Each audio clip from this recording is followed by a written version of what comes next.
Good evening. Ooh, our mics are loud tonight. Welcome to the RSU 5 Board of Directors meeting. It is Wednesday, May 8th, 2019. We were back at the Freeport High School Library.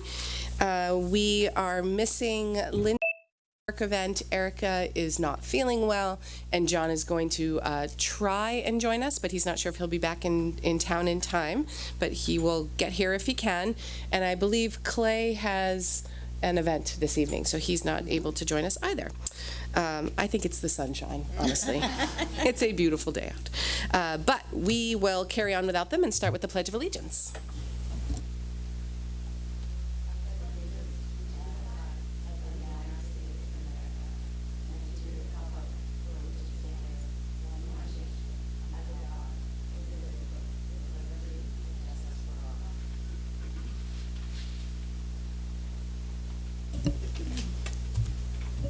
Okay, gosh, you're really loud. Am I doing something with it? Becky might need to turn hers off. Aha. That's perfect. Becky and I can't talk over each other. Just use your microphone. That's right. You can just yell into mine because they're loud. Okay, so I would take a motion for consideration and approval of the minutes of the April 10th and the April 24th, 2019 meetings as presented, barring any errors or omissions. Valley, second. From Jen, all those in favor? None opposed, thank you. Adjustments? May I make one yes. comment about the minutes? I mean, I'm happy to approve them, and I did vote for it, but Yep. some of the motions do say when it's failed, it says motion failed or amendment failed. When it passes, it doesn't say it passes. For someone reading the minutes, it may be confusing. So we could add motion fails or passes in every instance. It would be Okay. great. Okay, yep. I'm sure that's easy enough to do. Adjustments to the agenda, we have a few. Yes. Oh, It's it yours is. is the problem.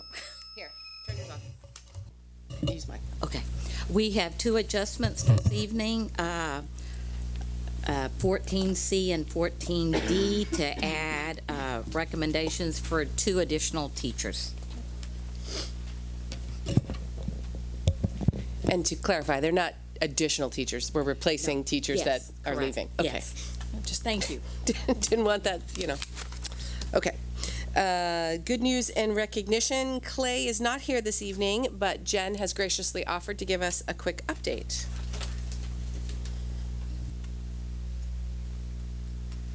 Good evening, everybody. Jen Gulkel from the high school. So we have, this is absolutely our busiest time. We always say it's our busiest time, but this is actually our busiest time at the high school.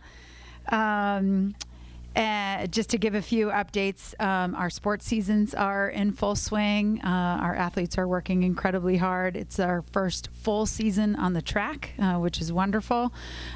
First spring, I should say. We've had some challenges with weather in some of our fields, but we're working on that.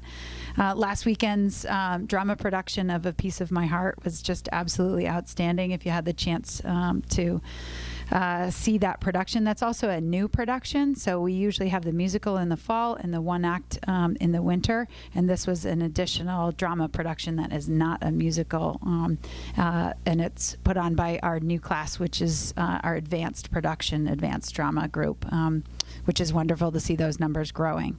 Our instrumental concert was last night. Our choral concert is on Tuesday night. And Friday night, we have our advanced art show. So if you are in need of some art, there are pieces for sale. But each of our students is required to have 15 pieces in the show, and they mat and hang all of their own work. And then they also put some of it for sale. And after the show, there's an event called Cabaret, which is our that's similar to a talent show, and our students display their unbelievable talent. Tomorrow night is our JMG closing ceremonies. I won't go through the whole calendar, I promise. Our kids are in full swing of AP testing right now. I had the pleasure of proctoring one of those tests this morning, and just outstanding to see the focus and the work that they put into those exams. And then finally, we are really looking forward to our senior project presentations. Our seniors who are involved in senior project are out right now. It's our highest number ever. We have 90 individual students, over 50 presentations.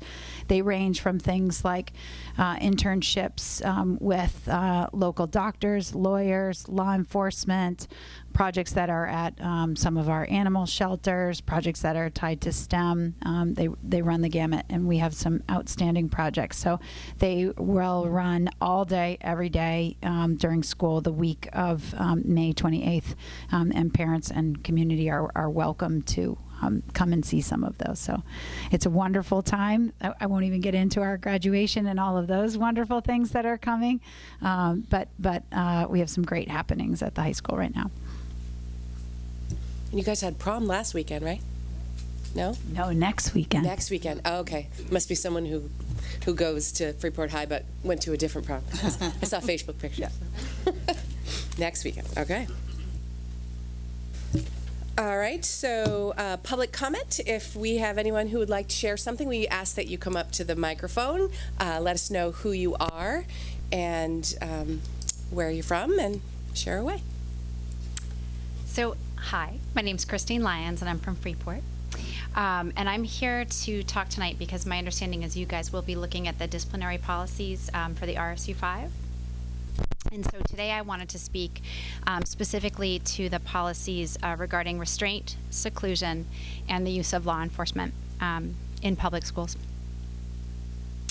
As those of you who have to suffer along the sidelines of our various children's sports with me know, I recently worked on a film project around these very issues in schools.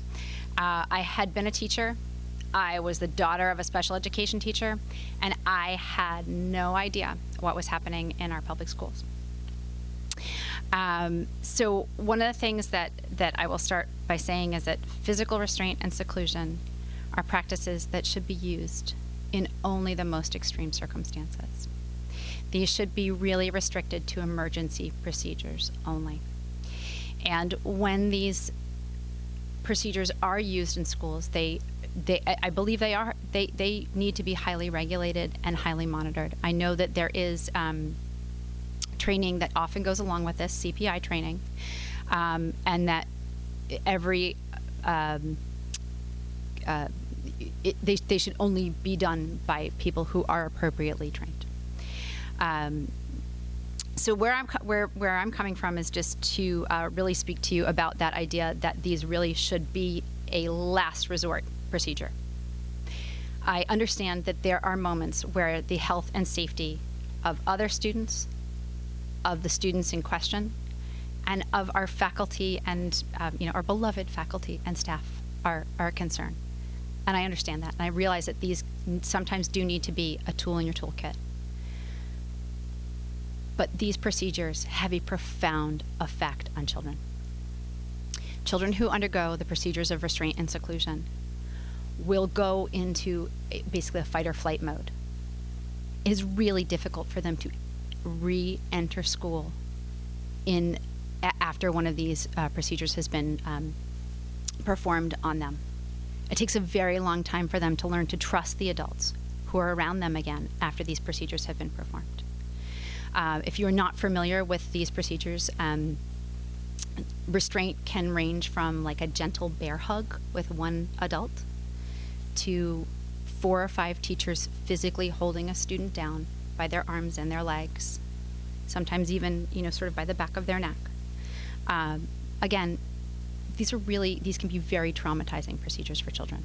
And so when you look at these policies, I want you to think about that and really think about the child for whom these will be practiced upon. Seclusion is the practice of putting a child into a seclusion room, and we do have these in the RSU. So seclusion rooms can be really well planned out rooms, and that's great. They should be. I believe we have well planned out rooms. I am hoping in the RSU 5. But when children are in those rooms, again, this is a very traumatizing experience for them.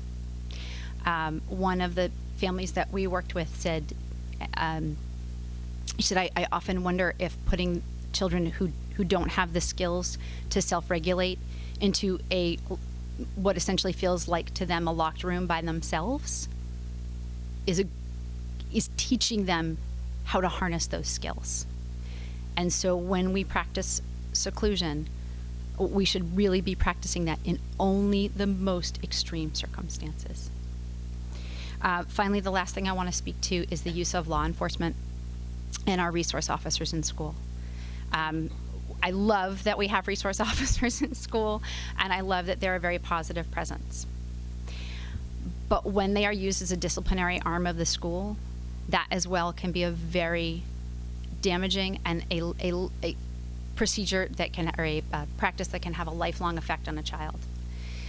There is a wonderful court judge from Massachusetts who was in a juvenile court, Leslie Harris, and he said once to me that when the schools see the police as the disciplinary arm of their school, when they call them in to either practice restraint on the children or sometimes even to escort children out of school, then there is a taboo that has been broken for that child, and that child will never see themselves the same way again. And frankly, their classmates may never see them the same way again either. And so again, there are moments where you absolutely will have to resort to this. I understand that. I really do. But when you are addressing these policies, I want you to really bear in mind that these should only be used in the most extreme circumstances. And that's all I have to say. Thank you. Thanks, Christine.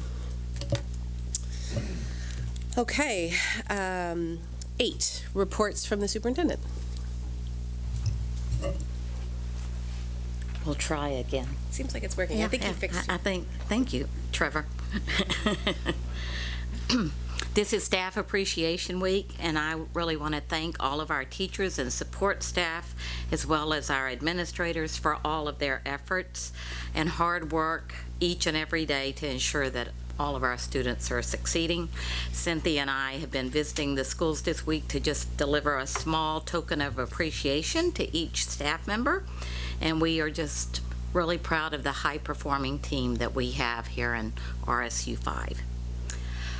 Moving on to sustainability, we had our first meeting yesterday, and we have 2 wonderful student reps on the committee, Jordan Canfinch and Charlotte Soul, who both seem to be very passionate about being on our committee and and bringing more awareness about the environment to our high school students.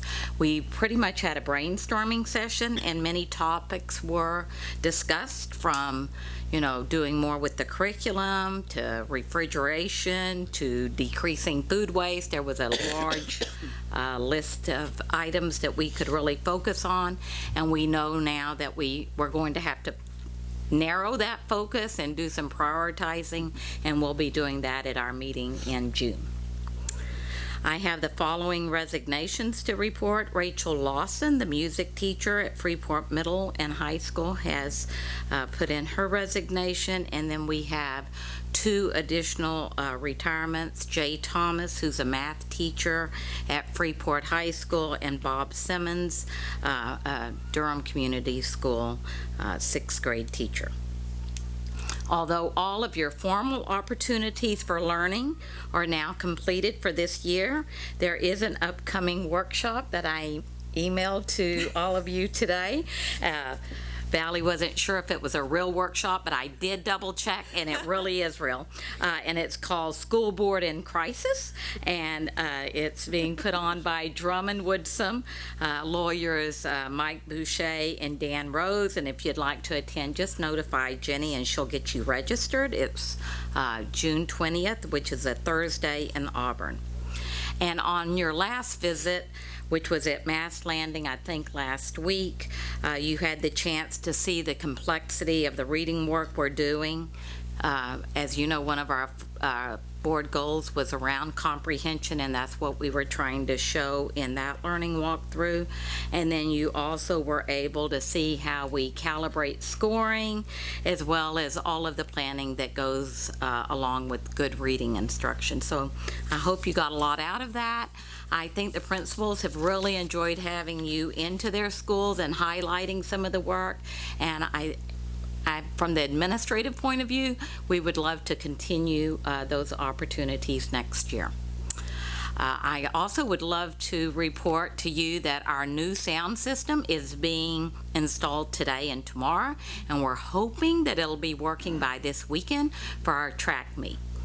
And then lastly, I'd like to report that I think that our tennis team, which is where Clay is winning against Waynfleet today, and this would be the first time in 13 years that we'll beat them, our boys team. So Let's not jinx it. Yeah, let's not jinx it. But Charlie assured me that we have enough points to win it no matter what's happening right now on the court. So I feel pretty confident in that.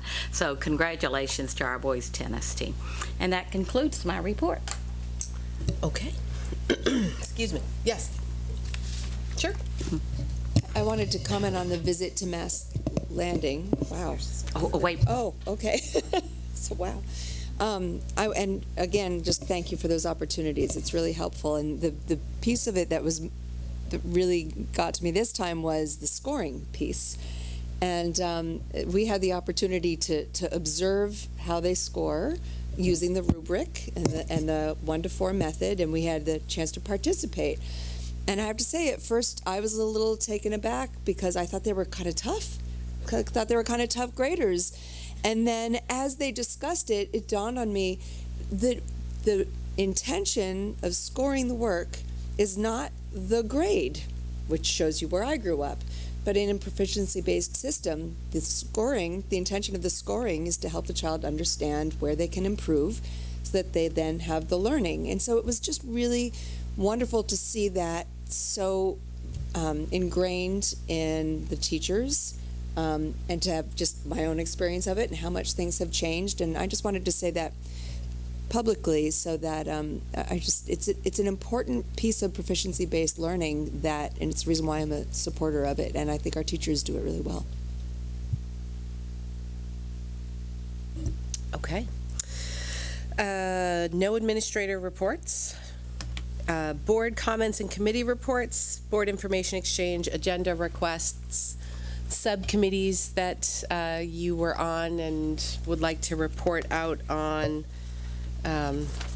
Region 10, Safety Committee, any of the other committees that have met recently that you feel there's something to share?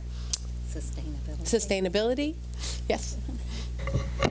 So I'm not going to share anything about the committees, but I do have some comments that I would like to make.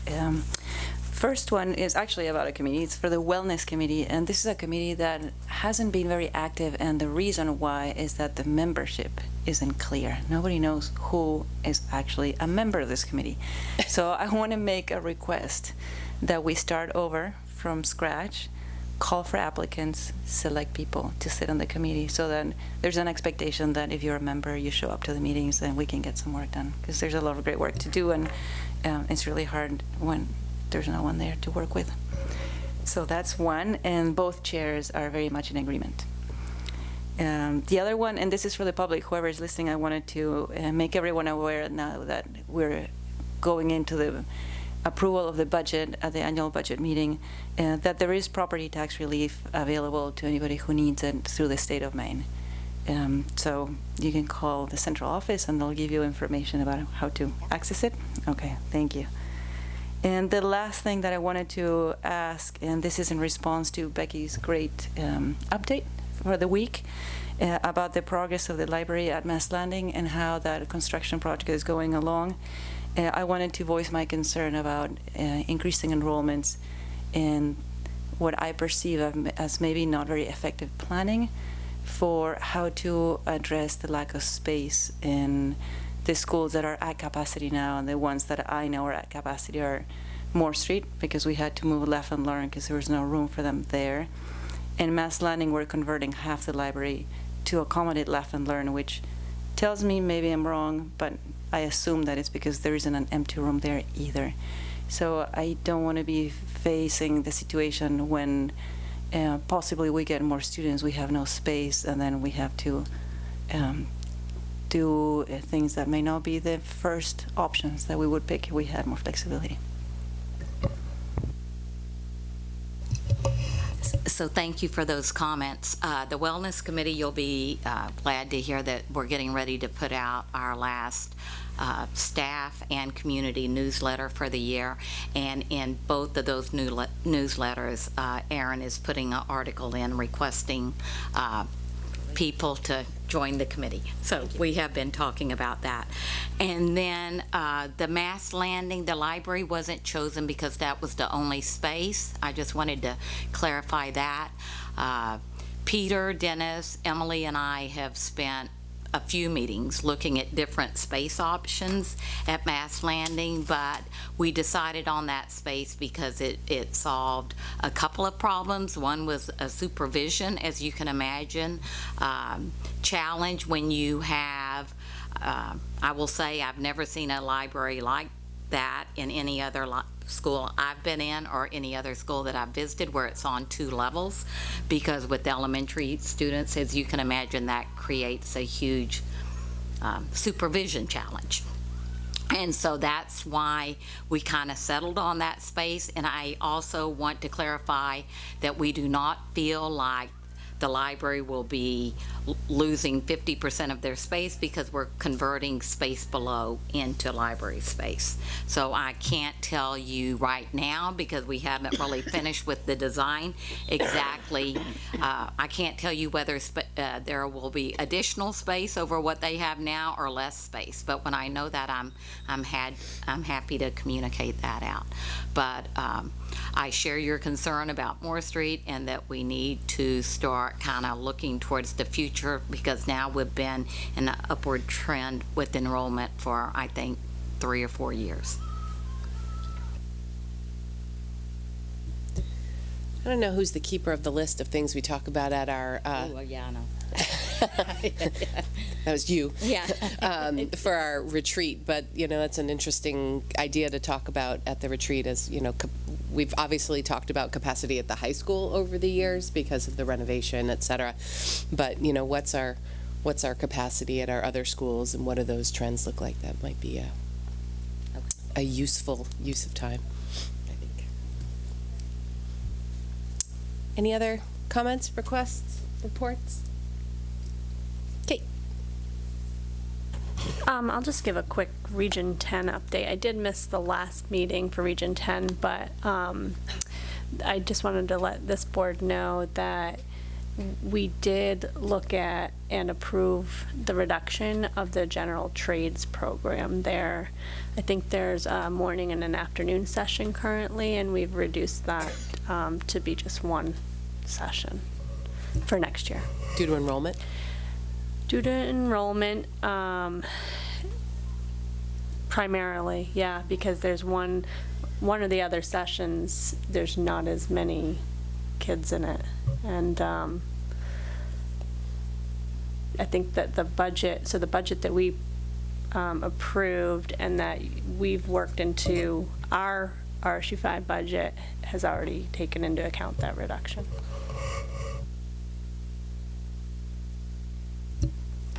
Okay, thank you. Policy Committee, Candy. Okay, you have the pink things in your folder, in your packet, and you can see on the front page that what are our meetings. These are the things we looked at and are bringing 2 first read ones and 2 second read ones to you, some that didn't have any revisions or changes. And obviously Cynthia will be talking about those.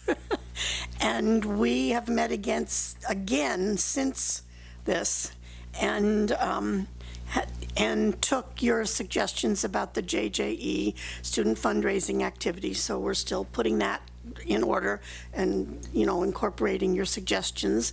And we also looked at a long list of policies, many having to do with concussions and emergency care, that kind of thing, and also with discrimination and harassment. And so we'll be bringing some of those to you. We had a lengthy list of policies to look at.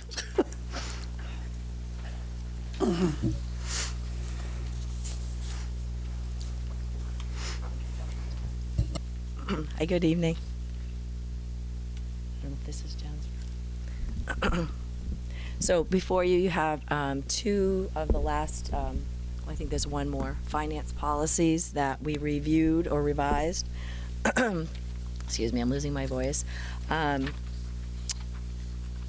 And one is budget adoption process, and these were recommended. Michelle Lichtai was part of these meetings.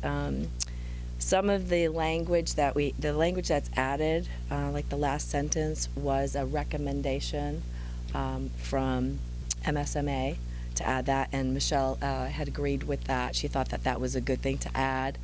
And then the next one, for the petty cash, that last sentence about purchasing with petty cash.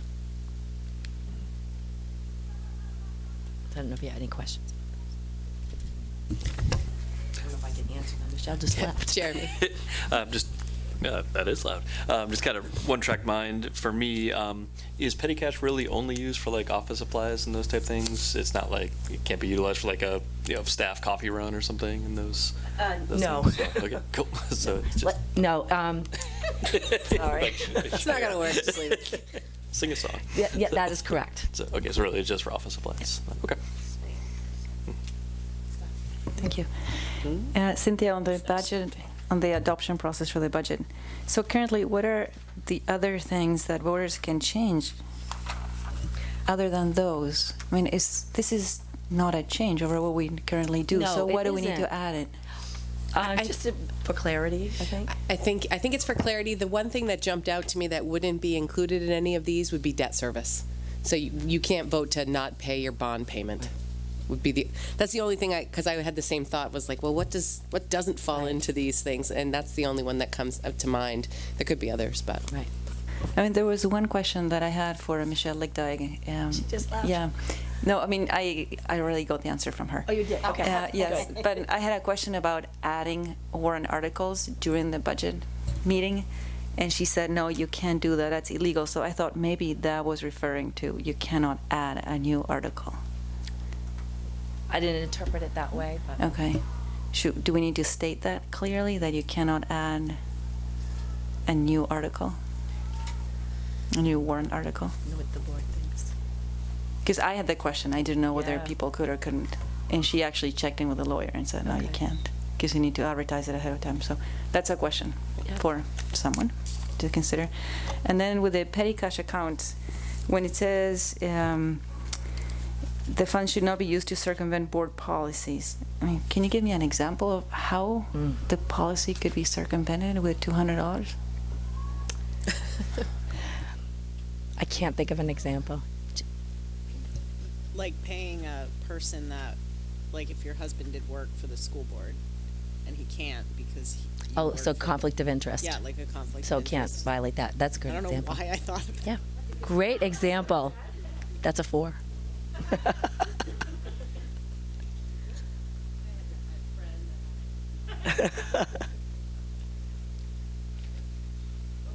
Okay.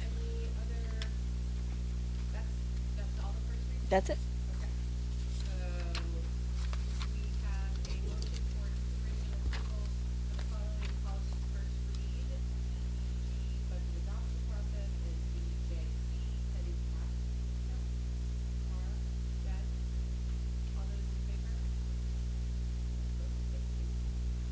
Okay. And because this is second read, I'm not going to, I want to talk about the graduation exercises policy. I don't have anything to bring forward with JIC. Well, maybe I will. Never mind.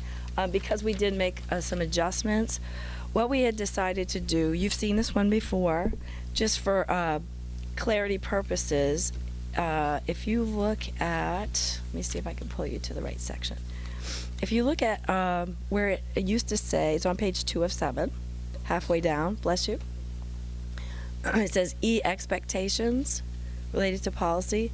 So basically what this section had done is took little snippets out of all these other policies, but it just kind of had like a sentence or two. And the policy committee felt that that was not the best way to have this policy look. So instead, we crossed all that out because all of those policies are still policies. And we made, if you look on page 5, all of those policies that are about expectations are cited here. And so it's made it clearer. There are no other changes to the policy from last time, other than that piece. And we did have good discussion. I think, Mara, you were there. Yes, Maddie? And I think we also want, let's say a parent is looking for some information, we want to refer them to the Policy. the school policy, which is going to be more particular. And also it prevents any, like, you change the hazing policy there, but it doesn't get changed here because Right. this one doesn't get reviewed at the same time. Right. I think that's a much better preference. Okay, so I'll move to the next policy. I know, sorry. So do we talk about each one individually, or do we have Cynthia present both and then talk about them Do you want, one at a time? Sure. Well, if we've got comments on this one, let's do it now. Go ahead. Oh, I do have comments. Do you have comments? No. Oh, okay. I have comments. Yeah. So, I'm going to start from the beginning. So the first sentence, the first paragraph, second sentence, says that the board has developed a system-wide code of conduct with input from school staff, students, parents, and the community. And I just want to double check to make sure that that is true. And when do we seek input from all these stakeholder groups? so when this was developed, that's when they, Do we know that for a fact? I'd have to go ask the archivist. Yeah, I'd like to check, because this is the kind of thing that gets us in trouble. We say that we have done something that we haven't done, and it's in policy. The second, page 207, under E, expectations, talks about students, parents, and others should refer to the policies and student handbooks for detailed information. Do all these schools have student handbooks, including elementary schools? Yes, and they're on their, Yeah. they're on, if you go to the website and you click on the school tabs, they're posted on their school tab. Okay. And do Handbooks. those handbooks refer to behavior and discipline on Yes. buses too? Because we just eliminated the whole section on buses. And if the handbooks for the schools don't incorporate or include buses, I then believe they do. can we double check? Yeah, I mean, we can certainly check that. I'm just thinking back to the Durham one. So Durham actually has two. They have a K-5 handbook, and then they have a middle school handbook because the discipline's different. And so there's actually two handbooks for that school. And I do believe that buses are covered, but I mean, I don't know if that's true in all of the schools. Okay. Right, that's the piece I don't know. Yeah. I haven't searched that piece Yeah. out in every single handbook. Yeah. So Well, they if- do address behavior. Yeah. So my assumption is, but I don't know. Okay. And then on page 6, which is G4, this is the part where we talk about restraint and where we talk about how we deal with crisis. And I do have a few things that I would like to change based on the public comment that we got. So the first sentence, I would leave this the way it is. The second sentence, I would strike or to quell a disturbance. Because it seems like using force or restraint just to quell a disturbance may be a little overreaching. I understand when we are trying to protect any person from imminent physical harm, that it may be justified, but if it's just to quell a disturbance, I have my concerns about using restraint or force for that. The next sentence, where it says, whenever practicable, law enforcement should be called to restrain or physically remove the non-compliant student, I would like to change whenever practicable to as a last resort. Law enforcement may be called to restrain or physically remove the non-compliant student. And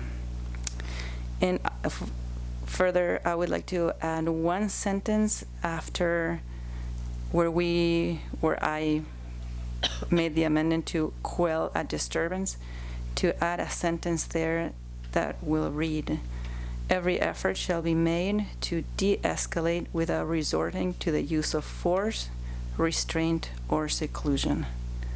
And then move on to read, as a last resort, law enforcement may be called to restrain or physically remove the non-compliant student. So that way, all of the tools are still available to school staff, but it's clear that certain tools are not to be used until absolutely necessary.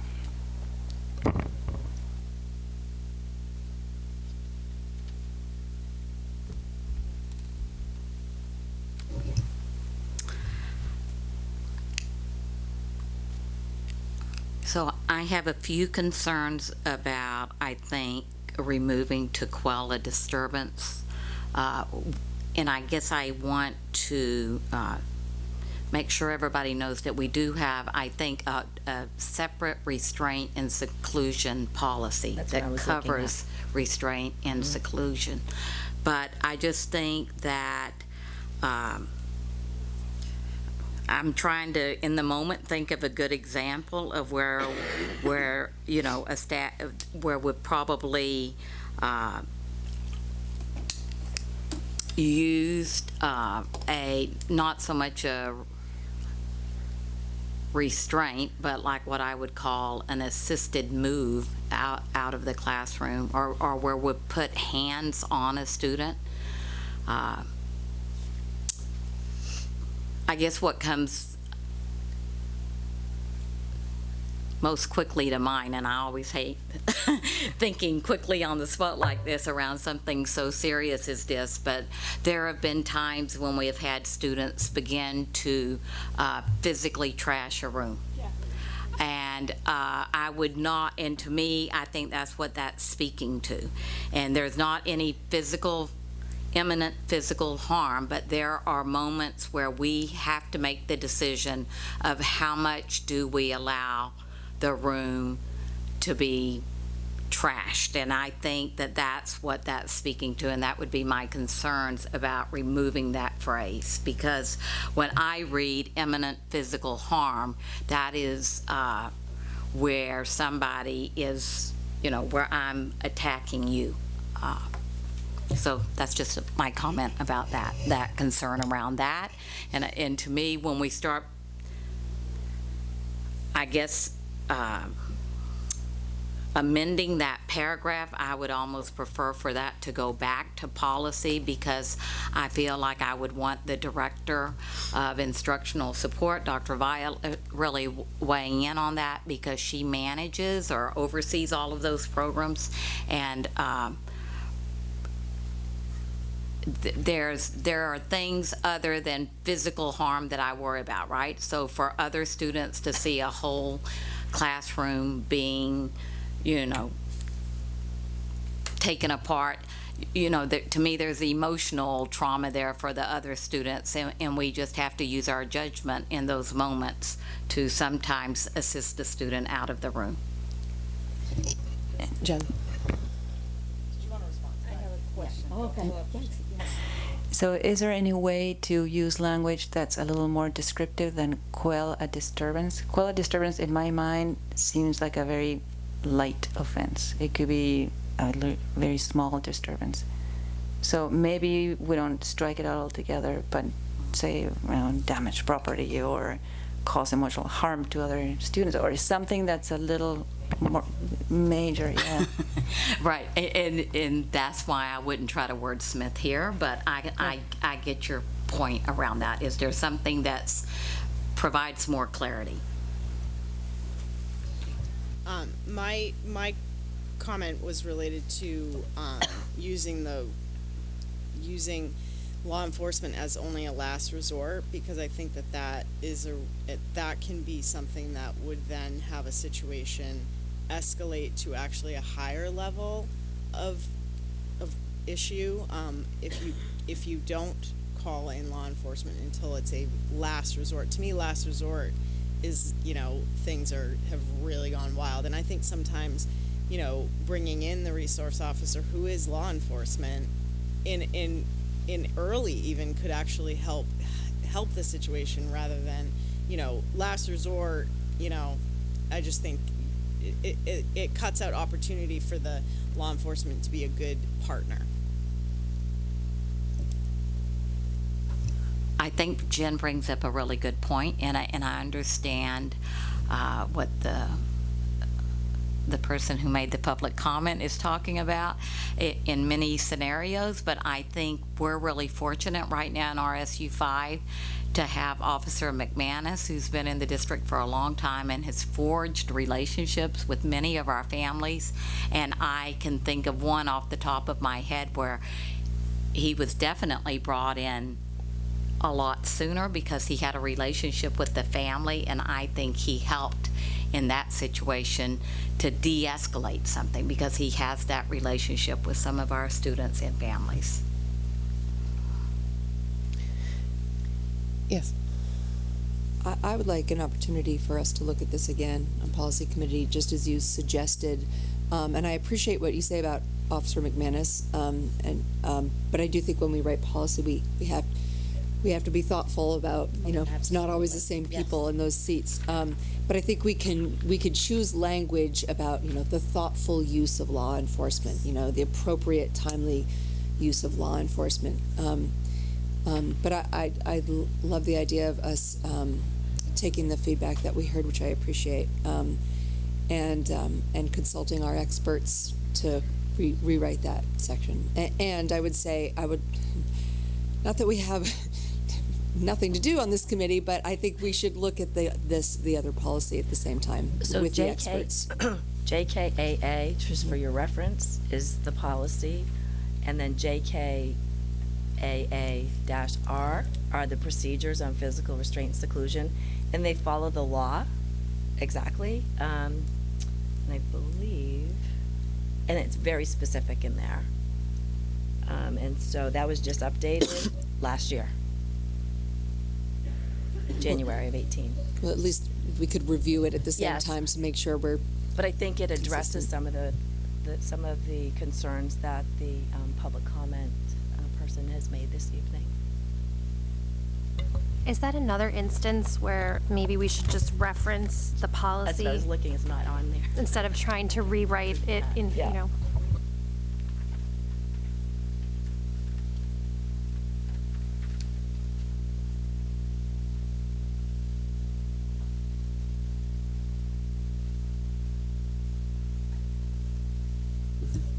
Is another comment on this one?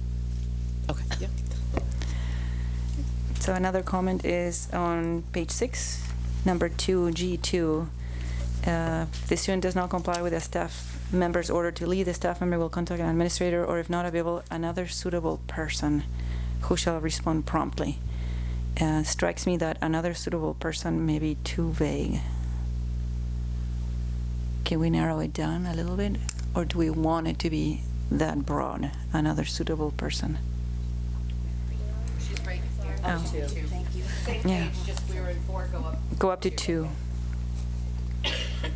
I think the reason that probably reads that way is because we have a variety of people that are trained in restraint and seclusion.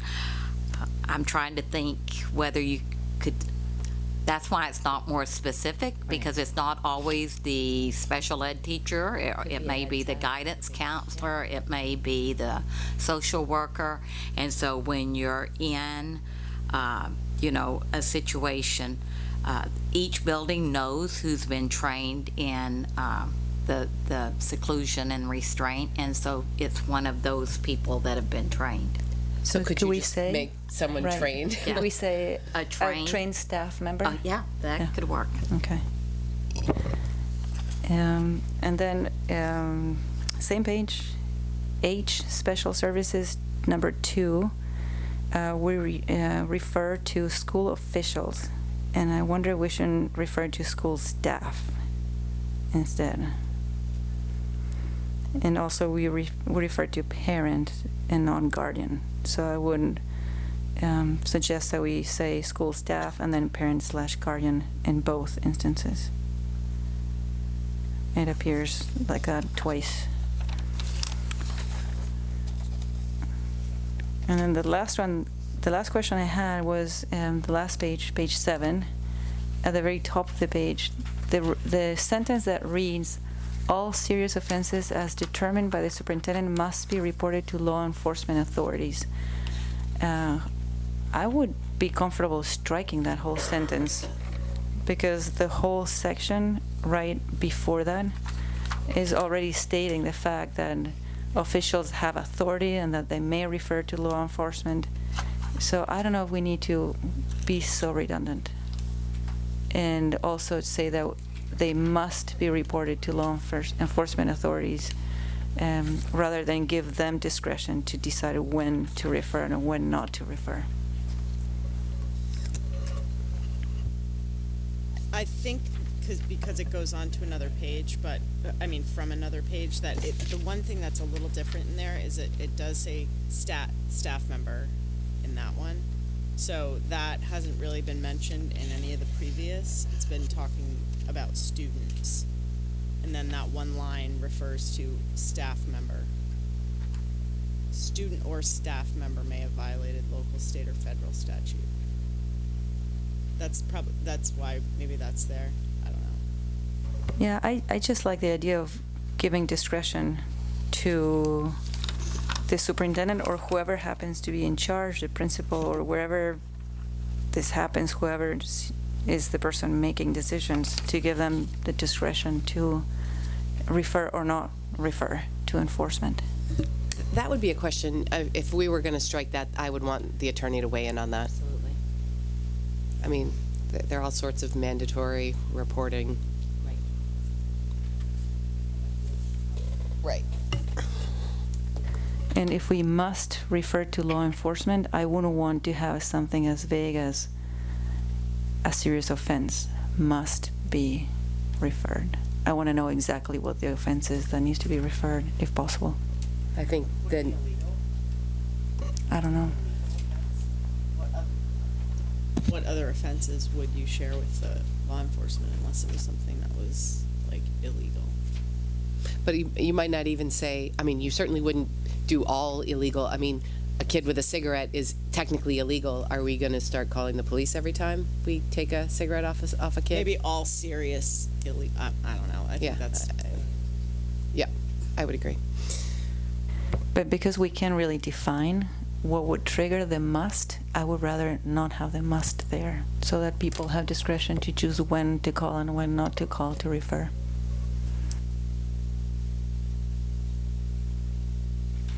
I'll consult with the attorney. Okay.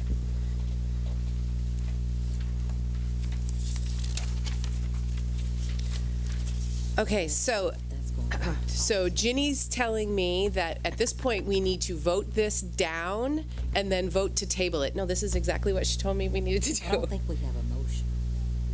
We don't have a motion? No, we don't. So then, Okay. You can table. all right, you guys are gonna get me in trouble with Ginny tomorrow, but let's. No, no, no. Make a motion to table it? Yeah. Sure, let's make a Yeah, motion to table it. Let's vote on that. Okay. I make a motion to table policy, what is it? JIC, students. JIC. JIC. A second? Thank you, Maddie. All those in favor? None opposed. Totally. Good. Surprised my phone's not dinging already. Okay. Do you want to make a motion for the next one, or how do you want to start with this one? Because you can vote it down. What's that? Well, yeah, the next one, do you want to make a motion now, or do you want to wait for the discussion? Either way, once you make a motion, you have to. Then we have to vote on it, right? I do have things to discuss on it, though. Okay, so do you want to do that first then? Okay, sure. All right. So, we have, Before we move forward, did we do a motion and vote on the budget adoption process and the petty cash accounts? Okay.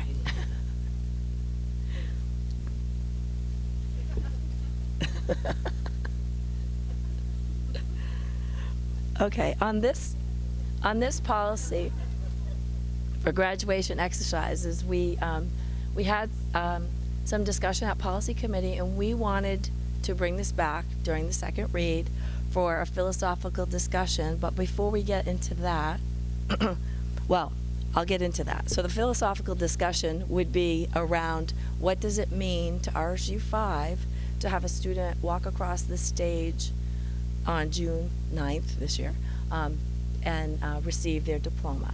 So that's the discussion, right? Are they finished with all their requirements, etc. So what I have done to prepare for this is I kind of composed something that maybe you could consider as you're having that discussion. So if we said something like, for that first paragraph, in the event of extreme circumstances, a student may apply to the principal for a waiver permitting the student to participate in the diploma ceremony, and leave it as broad as that for those extenuating circumstances where something maybe catastrophic has happened, but they've been on track all along, or so that's just for thought for you to think about. And that's the philosophical discussion that the policy committee really wanted you to grapple with. So our current policy, the way it was written and the way it's proposed here, is that you have to have every box checked Yes. to walk across the stage. Correct. There's no empty, actually they're all empty, aren't they? Right. But that we hand them, but Oh. no, they have actual diplomas in them? Yeah, they do. 'Cause Oh, that's right, you guys look at them Yeah. before you hand them over, that's right. That's why you guys tell me not to knock over the table every time. So right now, it's every requirement has to have been met. Correct. So this is the question of, do we let people walk that may have something that hasn't been completed? or under extenuating circumstances is what I put out there, but. So to the point that we like examples, what's an example of an extenuating circumstance? So if somebody were, say, to get in a serious car accident, they're all on track to graduate, or some other accident, and they may have received a concussion, and they may be a little bit not cleared yet to have screen time in the amount of time it takes, because we technically have till July 15th to count them as a graduate. So if we have some students that still need a little more time, we have till July 15th, and then they can be counted in our graduation rate as having graduated. So that would be an example, something that was out of the ordinary and prevented. They really can't look at a screen to maybe get that work done. They might need more time. Yes, Jen, come on. I just wanted to share a non-example, because I think that in some schools there's a lot of leeway, including my two previous schools, of kids were able to walk when they weren't done. A non-example that would not fall under this new revision would be a student who, for example, plagiarized on their final exam, ends up having a failing grade for that course, and then walks anyway and makes up that work or something like that. We would not see that as someone who would apply to walk across the stage, or someone who did not finish one of their online credit recovery courses just because they didn't get it done. That would, under this current policy, those students would be able to petition to participate in things like senior week, but they would not walk across the graduation stage. So that's another kind of piece to discuss in this, because currently, and we had a situation last year where someone did apply, went to project graduation and all that, but did not walk across the stage, did receive her diploma, but not until later on.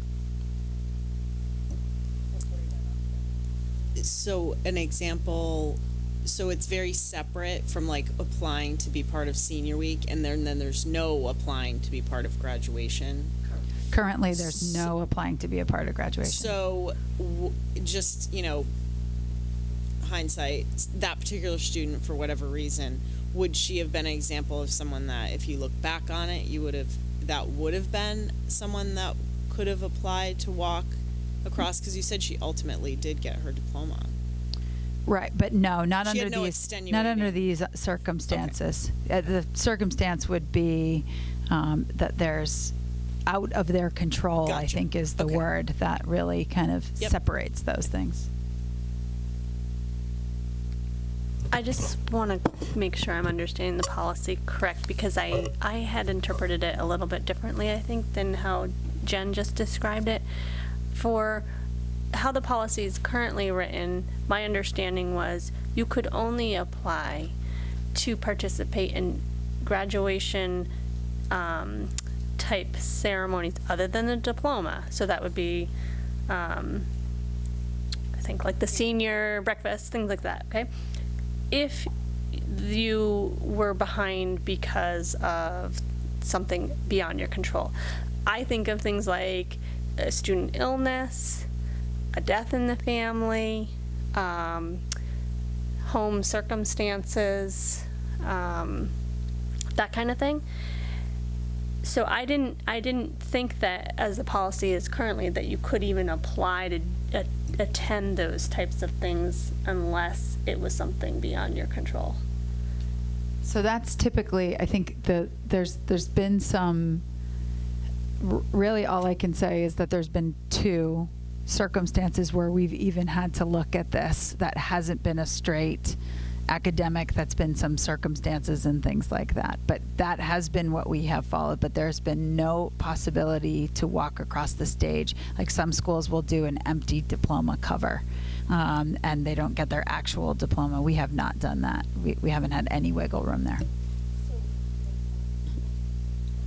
Just so then what we're grappling with here is to include the ability for these same students we're talking about that can now apply, to include at the discretion of the administrator to allow them to also walk across the stage. And so it would be very limited circumstances that we just talked about where it was beyond the student's control and they're doing all of these 1, 2, and 3 to get their work done and complete the graduation requirements. Jen? So, as the policy stands currently, if a student is about to graduate and one of their parents passes away and they miss the final exam, and so they don't check that box. So currently in our policy, we have no ability to allow that student. Oh, I think it's a no-brainer that we add that. No-brainer. I agree. I think that piece is a no-brainer. And I'm thinking of, those are very cut and dry things, right? For me, I might even go a little bit further. You have the kids that are right on the line and they're working and they're trying to get there and their grades are close and their final exam isn't quite where they need it to be. But they're going to retake it. They've done all the things. They don't have a concussion. Nobody died. They're just those marginal people that we really want to give them the experience of walking across the stage because they're going to get there, right? Like, that's a hard one. As a parent, as a grandparent, like, sorry, they're not a great student, so. They're, even though they're doing their best and they're, and they've passed 6 of their 7 classes and that, I want to say that the school I went to, it was only 1 class you could have not gotten your passing grade on, but there had to be a plan on how you were going to get there by that July 15th date, right? Like, what were you going to make up? What were you going to redo? Kind of like our reassessment policy here. It's not just, yeah, sure, everybody who's missing 1 credit can walk. Like, there has to be a plan on how you're going to get it. But I hate to, because that's, I guess they could walk the following year with people that aren't their class, but who does that? That's sort of a bit of a, I don't know. Is it? He just hasn't spoken yet, so. Yeah. I do see a distinction between the unexpected, unforeseen events and the scenario that you're talking about, Michelle, just because I think we do have really strong support services and IEPs and all that to help the students that might be not getting there as quickly, if you will, but can get there, as opposed to this where something unexpected happens. I wouldn't, at least in my opinion, I wouldn't want to see that gray area, because then you're saying, oh, just get one more chance to get that, to walk, which is a true, honor to be able to walk with your classmates. But if something unforeseen happened. Whereas the student who knew that they were going to be close, that's not like that happened yesterday. That happened. There was a build up to that in my mind about that scenario that you brought up. So I do see a distinction between that, but I personally very much support this. But I would also just like to get Jen's, what's your opinion on this too, just so it's said out loud. Thanks for asking my opinion. I think that it can be, and I've seen this in my previous 2 schools, where it can be really tricky, and we want to assume the best of kids, but there are kids who walk across the stage and have the party and then do not finish, and we submit them as a dropout. And I think that for some of our kids who are right on the line, sometimes it's family pressure that they want to walk across the stage more than they actually want the diploma.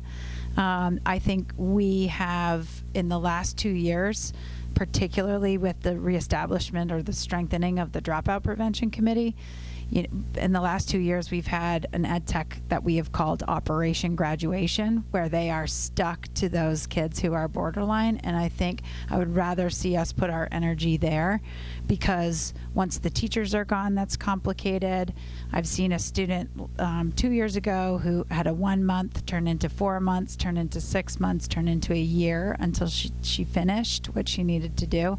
And I think I would agree, Jeremy, that there's like that gray that kind of extends there. And we would welcome them to walk the following year if they wanted to be a part of it. The other thing we've done is private ceremonies. We've done a bunch of those out in the front. It actually looks really nice at the front of the school, and we have people there and family, and it's not the same, but it's certainly, we tried to make it a special event for those students.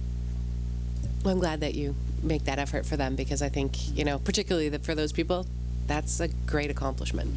Like if it's something they've struggled with, and to get there, it's, hopefully means even more.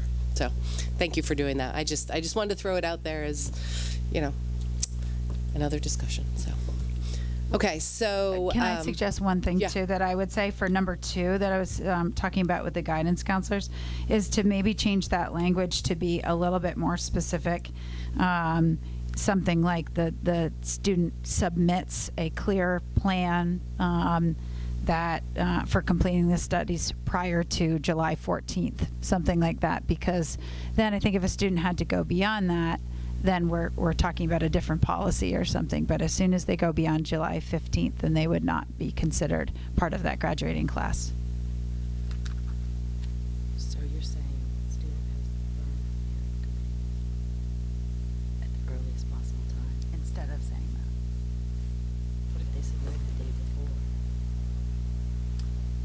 So I would say that the student has a firm plan for completing his or her studies prior to July 14th, and submits that plan at the earliest possible time. Just kind of adding that in there. But they're submitting the plan but won't complete it.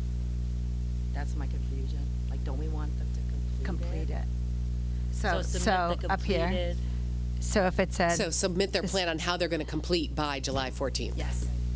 Got it. It's the language. Yeah. Okay. It sounds like you're saying submit it by that date. Oh, no, complete their studies. Yes. Right. So are we going to table it, or would you like to receive or consider amendments to the policy the way it's written? Do you have a written? It's handwritten. So want me to read what I have written? So on at the end of, let's see. Okay, it is the policy of the board of directors that only students who have fulfilled all requirements for graduation. Okay, so it stays the same on the top, but, and then you add, in the event, I wasn't going to do it with that. So in the event, add this to the first paragraph. So keep the first paragraph, but then add, in the event of extreme circumstances, a student may apply to the principal for a waiver permitting that student to participate in the diploma ceremony.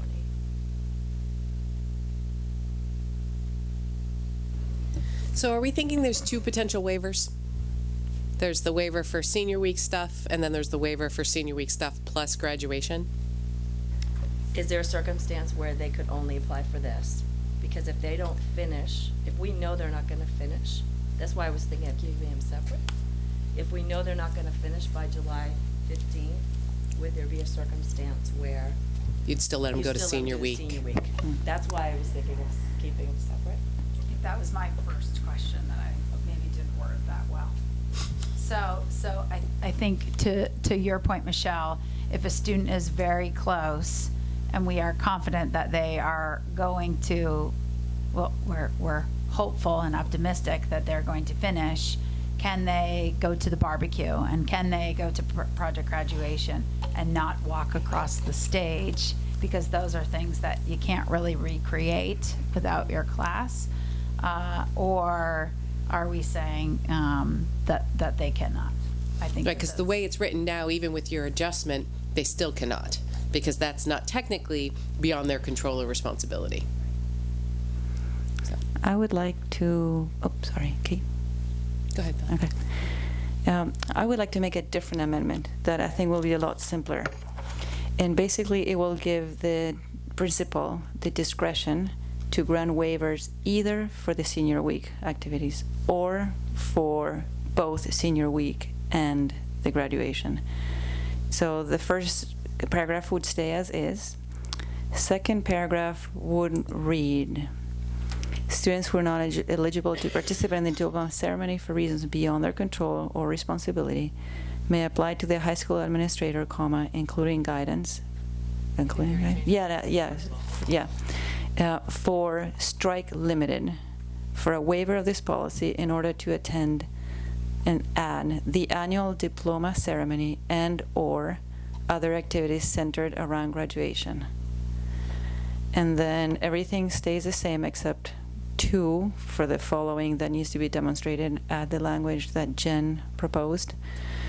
And then the other paragraph starting with if the high school administrator, etc., strike the final other than the diploma ceremony. So the principal may waive the policy to the extent that the student may participate in any, all, or senior activities, period. And if senior activities, there's a question whether that includes or not the diploma ceremony, then we can say participate in any, all, or senior activities, including the diploma ceremony.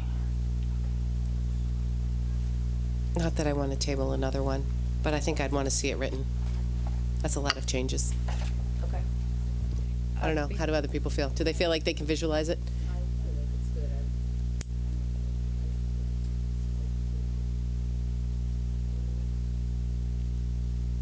I'm a visual person. So, for clarification, Valerie, could you just read the second paragraph one more time? Yeah. Students who are not eligible Yep. To participate in the diploma ceremony for reasons beyond their control or responsibility may apply to the high school principal for a waiver, strike limited, of this policy in order to attend the annual diploma ceremony and or other activities centered around graduation. And then everything else stays the same. I think you need to say participate instead of attend. Right, because they could go. Anyone can go.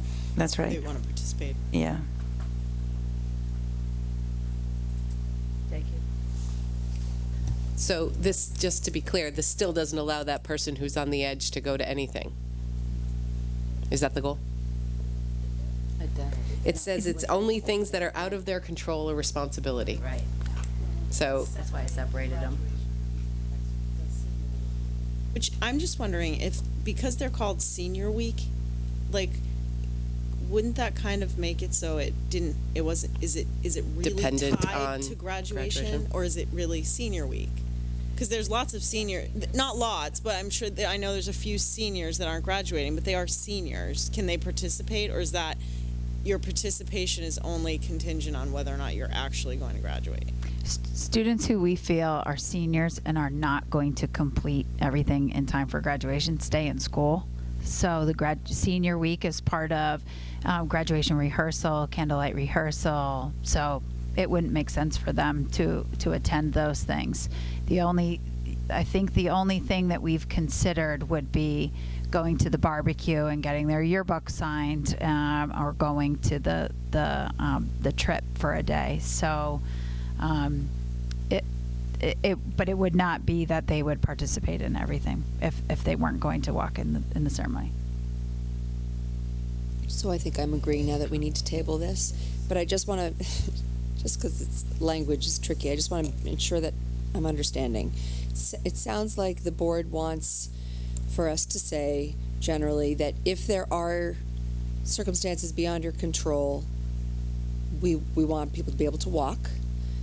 If there are circumstances that have been under your control, we would like possibly for you to still participate in Senior Week activities. We would consider it. We would let you consider it. Yeah. It's all based on the principles and decisions. Right. Like this just says you have the right to Yeah. ask. Yeah. And she always has the right, we always have the right to say yes or no. I just want to make sure that's the will of the board. Yeah, I think as long as there are certain circumstances spelled out, and Jen would know what those are, yeah, I would like to give the principal the discretion to make those types of decisions. I just don't know if you could come up with every single scenario. No, she's not asking for it. No, I'm just saying that the principal is the person who knows best what the circumstances are, so that administrator should have discretion over any decision having to do either with Senior Week or graduation.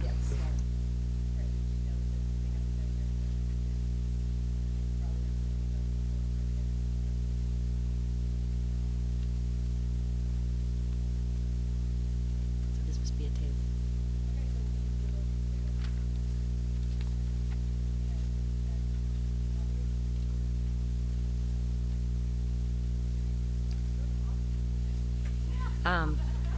I just want to say, but I want to say thanks to the policy committee, because I think that bringing that up was great. I think that's something that makes me sort of sad that may have been a problem in the past.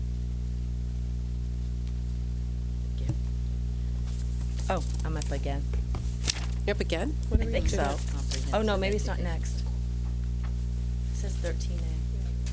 It is. Yeah, there's no unfinished business. Yep. Okay. So it's just I mean, I probably don't have to say anything, but it's the memorandum that I submit every year about the comprehensive education plan. It's housed in central office. And so these are just reflecting the items on the bottom. The bullets on the bottom are reflecting the updates that have been made this year. Under their specific headings. So under personnel plan, we spent probably 6 months, a committee and I, working through the ed tech rubrics for evaluation, and those are now posted to the website. Prior to this year, everything's been a checklist. Like the teachers, have rubrics, and the principals have rubrics, but everything else was sort of a checklist that we felt, ed techs felt, and principals felt didn't really give good feedback, and there was some redundancies in them. So we have a plan to keep working on the rubrics of all of those who don't have an evaluation that's set up like that. And we started with the ed techs. And next year our plan is to work on the custodian or facilities and operations department. So that's done and posted. We piloted it, and we had ed techs on the committee and got feedback, and principals used it in each of their buildings, and it was very well received. The next bullet, professional educator certification. As you know, you just approved the local credentialing plan, so that's on the up on the website. Affirmative action plan, so it was just updated, and that's also posted to the website. Education of gifted and talented. Every year you're going to see that bullet on here, because in the fall we submit, it says a new application, that's what it's called. Really, there's one application that was done years ago, and you just make updates to the same application. Those are also posted at the MDOE site too. And then the last one is, this is another one you'll see every year, and this is our plan for use of ESSA funds. So that's added, those are title funds. So every year I have to do the application and then the performance report. to get the grant funds, and they tell us what our allocation is. And you'll see at the next meeting, there'll be a one-sheeter that'll say what our allocations are projected to be. They don't tell us the final number yet, but we do have our projected, and it's very similar to this year. And that's it. Any questions for Cynthia on the comprehensive education plan? Any questions have to be yes or no, so she can nod. Okay. So I would take a motion for consideration and approval of the comprehensive education plan. Maddie, second. Jen? All those in favor? None opposed? Thank you. RSU 5 Workplace Satisfaction Survey. Okay, at the last meeting, you requested to see a draft of that, so that's included on your yellow sheet. I worked with the administrators and also the Strategic Communications Committee on the survey. This is a survey that would be given every other year to teachers and ed techs, and this is our draft that's included in your packet. And then this will be finalized in the next couple of days based upon your feedback, and then distributed hopefully within a week to staff. I love that you know to look right at me. My first question is this a satisfaction survey or a workplace climate survey? I'm sorry. Yeah, well, because it reads more like a workplace climate survey. If you look at H and I,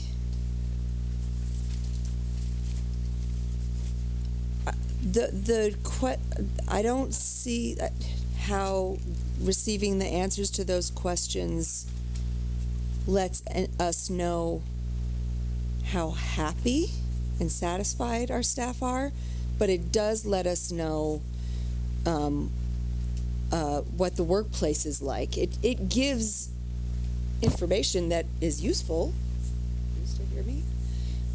It gives information that is useful, but it's not workplace satisfaction.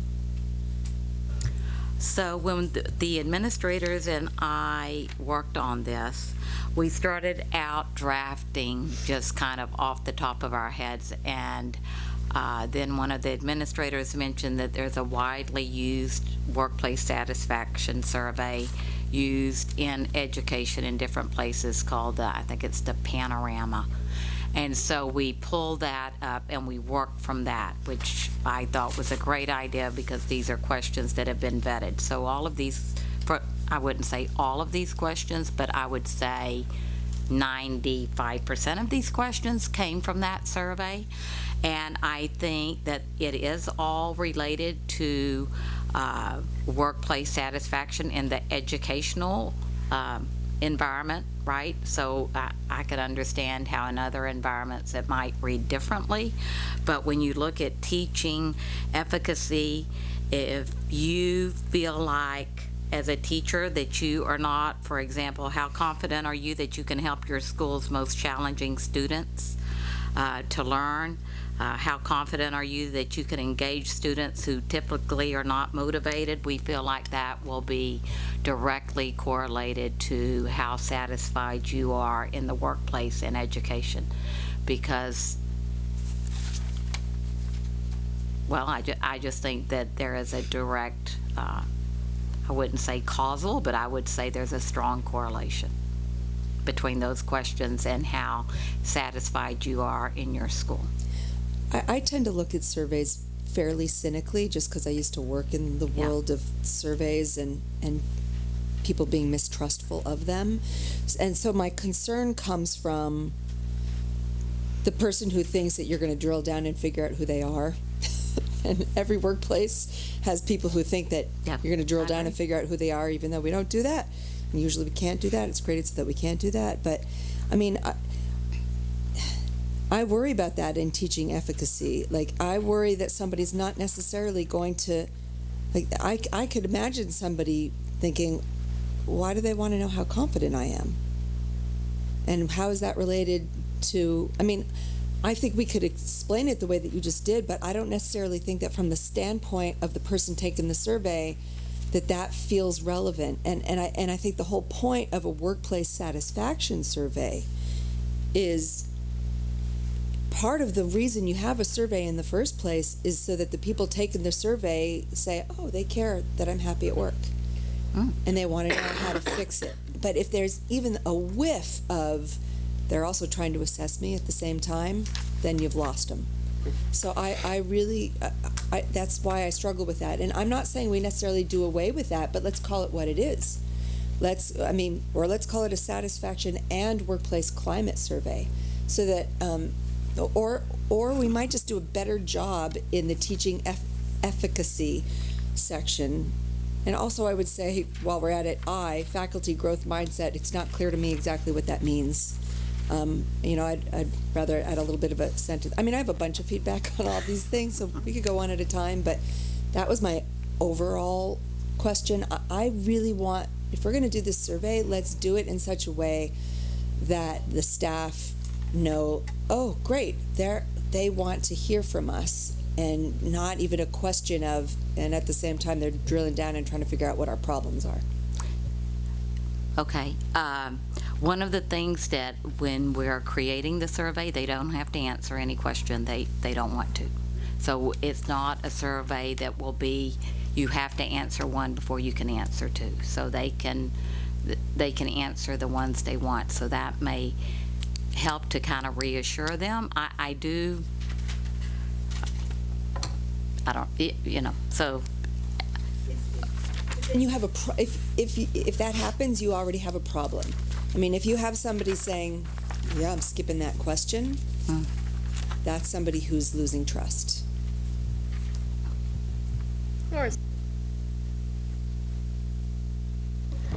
I tend to agree, Maddie, and the teaching efficacy was precisely the section that the committee didn't really get much of a chance to discuss, but there was definitely not consensus that this should be here. So I would be all for removing it altogether. I share your concerns. I want this to really measure how happy people are working in RSU 5. And I really would not want to include anything in the survey that may be off-putting to someone who may otherwise share very candid thoughts about how they like to work here.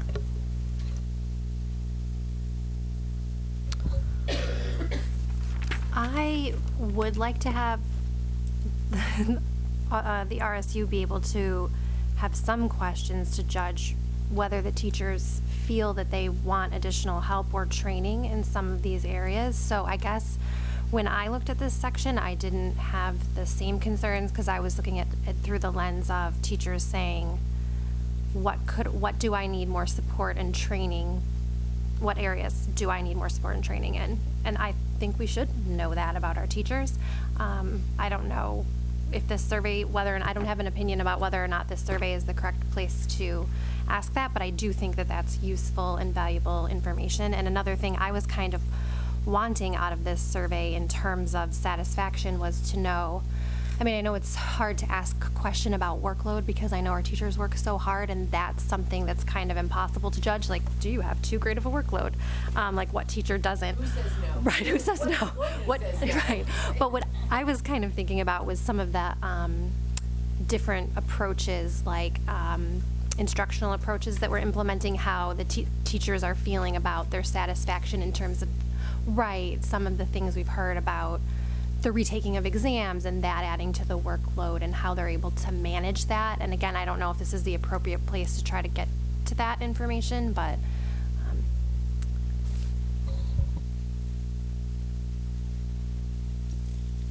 I think if in that section you're looking to get some clarity on the teacher's sort of satisfaction in those areas, I think if you changed the wording to each of the questions, instead of the first one, you could say, how confident are you that you would be supported in dealing with challenging students? How confident are you that how supported do you feel in dealing with typically unmotivated students? Because looking back to way back when I was in the classroom, that is the type of, I felt confident. It was what level of support do I feel beyond my confidence? And I think that really would tell how satisfied someone is in a workplace is the support, especially in an educational setting. It's all about feeling supported. So I think you could add something and just tweak each of those sentences, questions to kind of tweak it in terms of what's your feeling of support in dealing with these issues. With parents, that's a real big area with teachers that they have a comfort level with parents, and then sometimes if it goes to the next level, they all of a sudden feel completely unsupported, because then you have somebody, using my own situations that I've had in the past, where then all of a sudden you feel like the administration is siding with the parent and against you, and so that kind of I think asking it in that way might get a better answer on satisfaction. And maybe change the heading, instead of teaching efficacy, something that reflects support. Mm-hmm. Yes, supporting teaching. I hate that word. Efficacy. It's a hard word. I was going to say that after Morris spoke, that I think it's a simple tweak and it gets to what we're asking for. Language is so. It takes the onus off of not a lot. Are you good at dealing with these kids? Right. Yeah. Because most teachers, I think, feel that they have a handle on things, and it's the next level of support that they're looking for. And I think a lot of the questions earlier on are sort of approached that way, like how supported do you feel in your professional growth? Like that's sort of the same theme, just sort of continue it through. And I would say in the faculty growth mindset, also, instead of saying how open are you into instructional coaching, you can say how helpful is instructional coaching, or do you utilize? Yeah, do you feel like you benefit from it? It improves your practice. Right. Because that is something I have heard in schools from teachers. We think we're doing great things by putting all these instructional coaches in, and maybe we're not. Maybe it's not as well received as we think and hope it would be.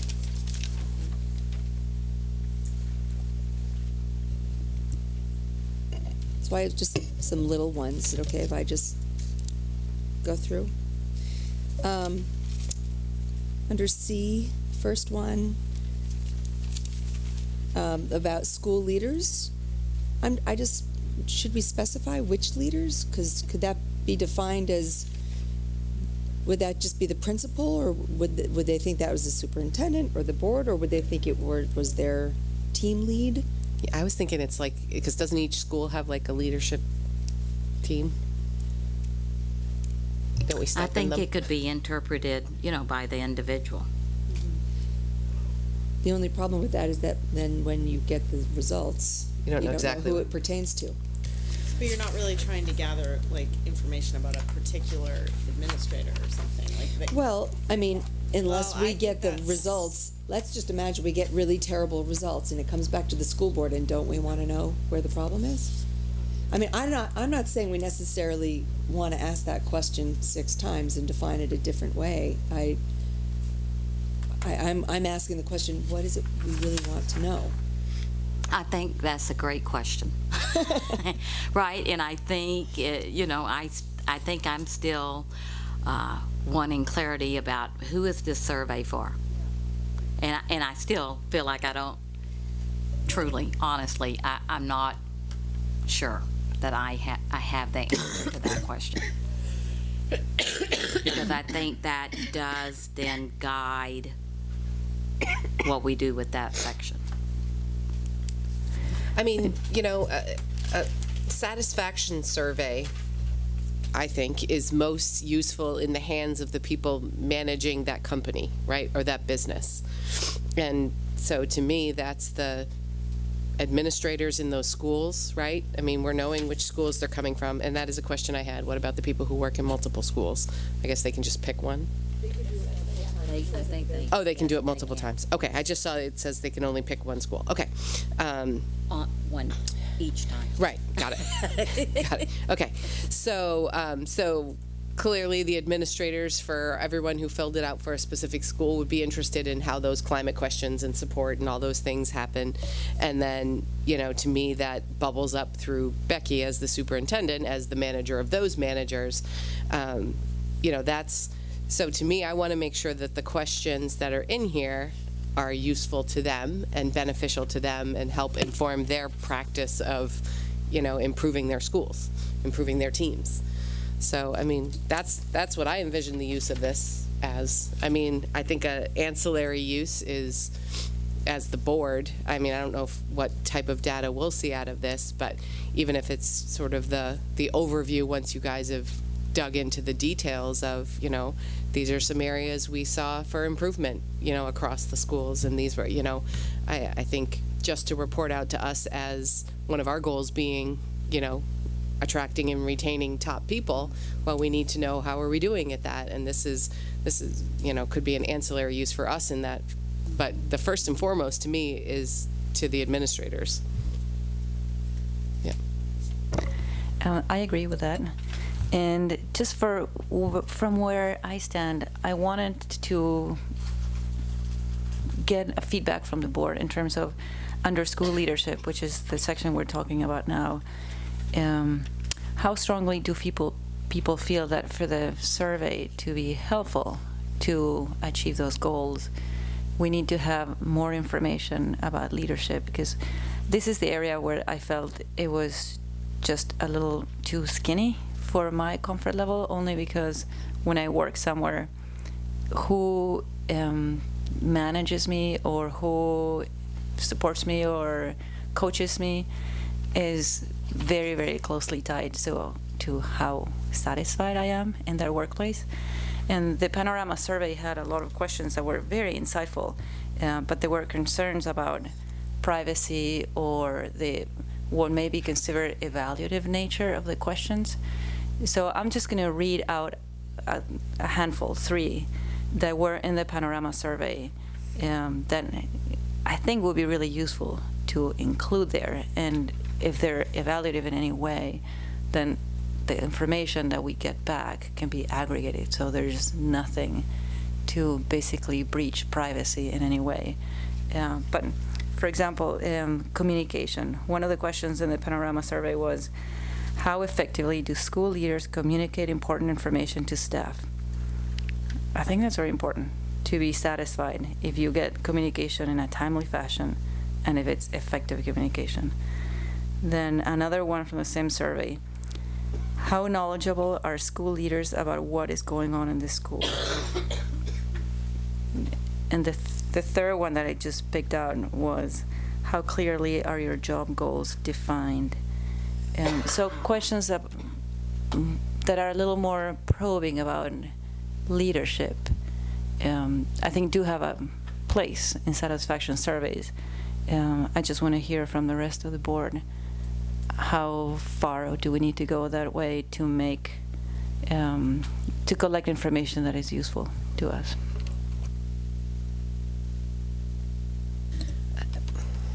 I could see why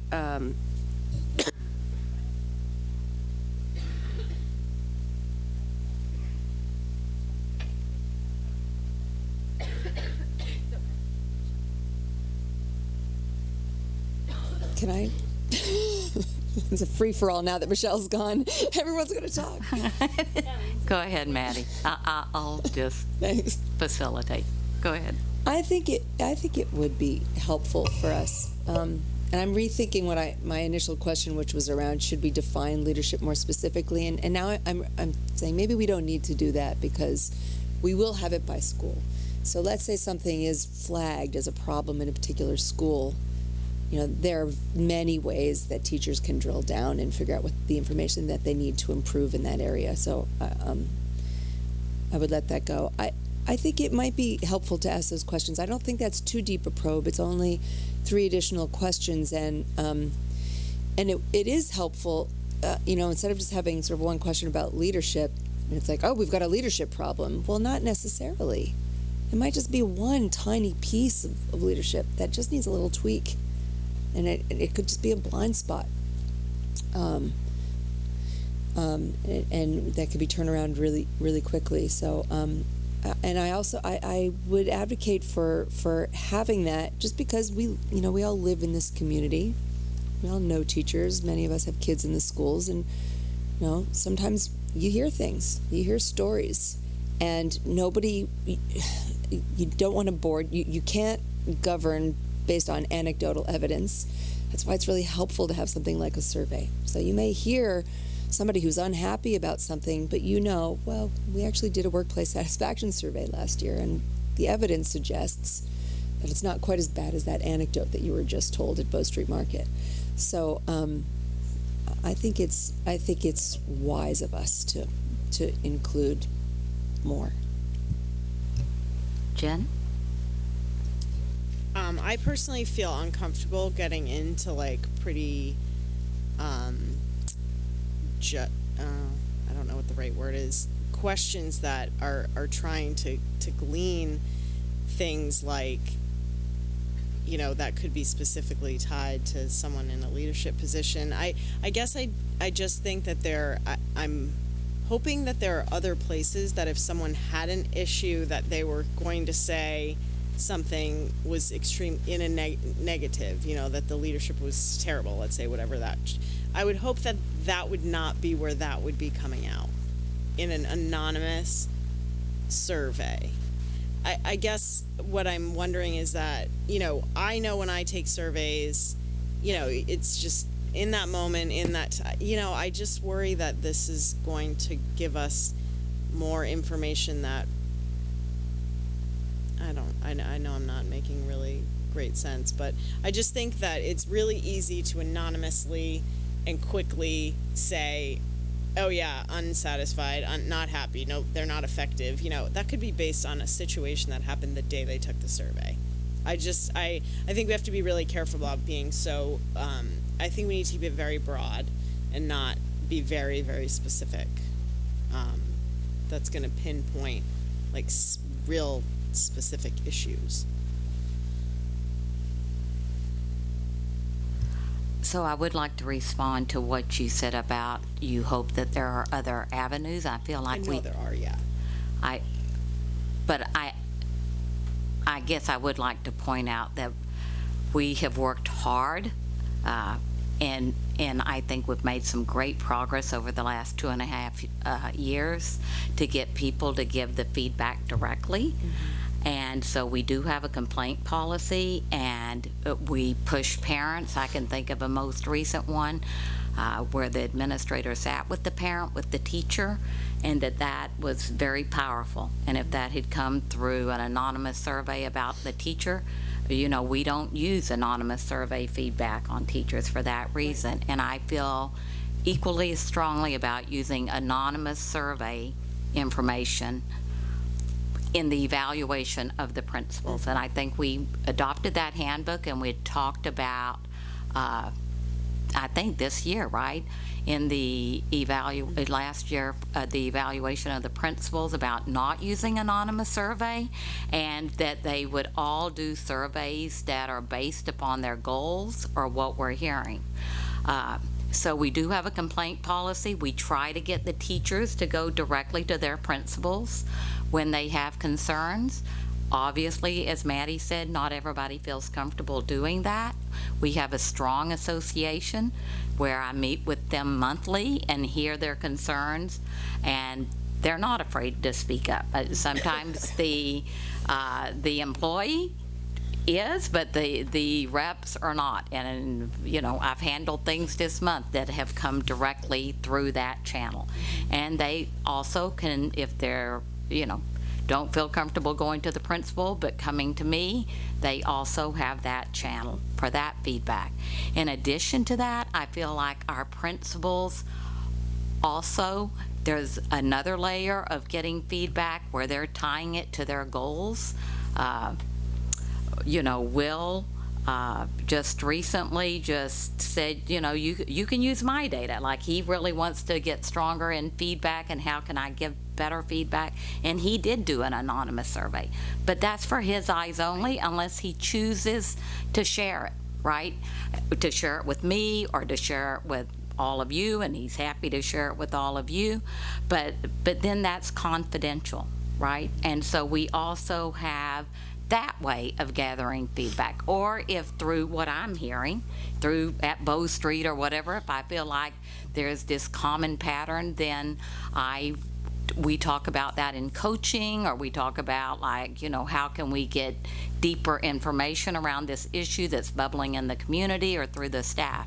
And then the third thing that we're really doing to try to get feedback is just building our leadership teams to be collaborative partners. So every school has that team, and that teachers can go to their team leader or anybody on the leadership team, and they can do collaborative problem solving. And it's interesting that you brought up, was it you, Mara, that brought up the workload?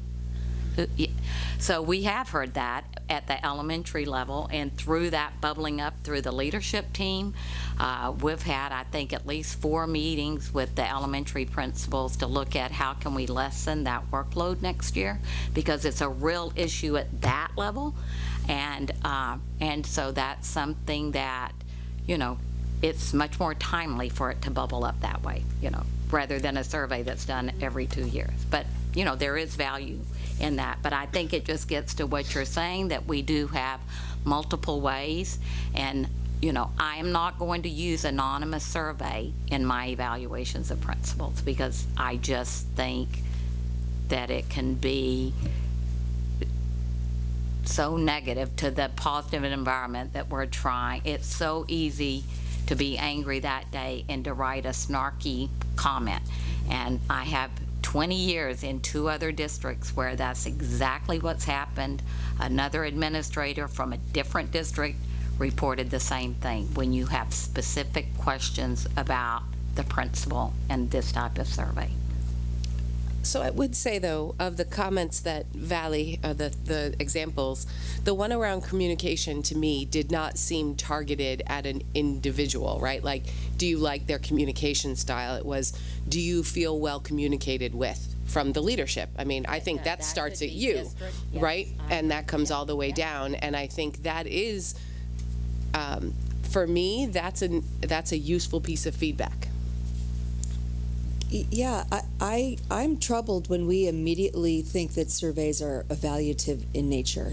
That's I'm not looking at this for a piece of data for us to harshly evaluate our. It troubles me that we assume that we're an overly critical body. Not at all.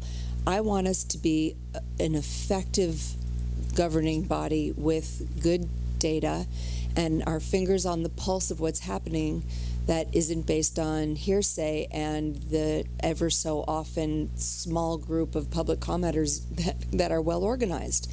I want good information.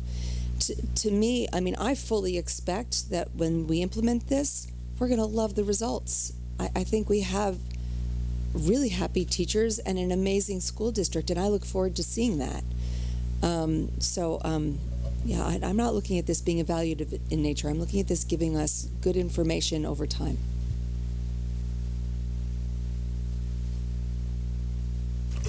I think there's too many questions. I think you probably could narrow it down to 10 high-level questions.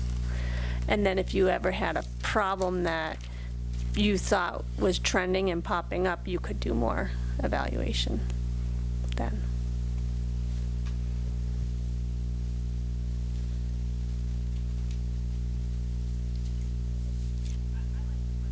I like the questions like, would you recommend a friend come to this district? I would love to see a question that says, are you proud to share that you work in RSU 5? When someone asks you about moving to RSU 5, would you recommend it? I like that kind of stuff, because I think that those are important things to know too. obviously I like information, but I don't disagree with the previous speaker, Kate.